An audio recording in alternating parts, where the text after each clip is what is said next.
কষ্ট নেই। এই যে স্কুল ভিত্তিকের উপরে শ্যাওলা দেখা তো এই শ্যাওলাগুলো পরিষ্কার করতে টাকা লাগে। আমরা একসময় এই স্কুলের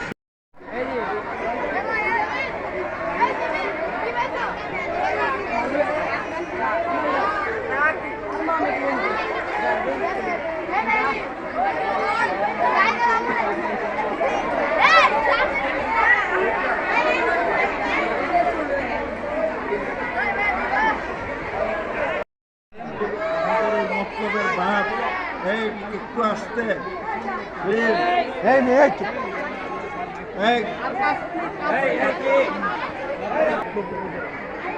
এর ভিতরে 35,000 একর জায়গা নিয়ে অর্থাৎ এই ভাগ করতে গিয়ে আমরা কিন্তু 20,000 একর জমি আগেই নষ্ট করে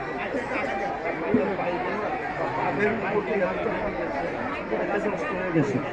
আমাদের কথা কেন করা হয়েছে? আমাদের কথা ছিল খাদ্যে স্বয়ংসম্পূর্ণতা তিন ফসলে হবে।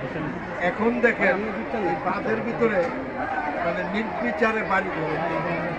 এখন এখানে হাউজিং কয়েকদিন পরে আমাদের এলাকায় হাউজিং দেখাই, যেটা পাকিস্তান টাইমে ড্যামরা নারায়ণগঞ্জ ঢাকা প্রকল্প যেটা এখন করা হয়েছিল সেটাতে কিন্তু এখন মানুষ বসবাস করে। ওইখানে আর জমি নেই, বৃষ্টি হইলে পানি হয়ে যায়, কারণ পরিকল্পিত উপায়ে কোনো কিছু করা যায় না।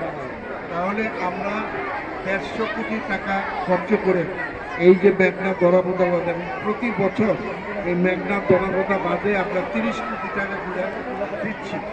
85 সাল থেকে আমরা কত টাকা এখানে দিচ্ছি, টাকা এটার রিটার্নটা কি? আসলে যে ইকবাল যেটা বলছে যে আমরা শুনবো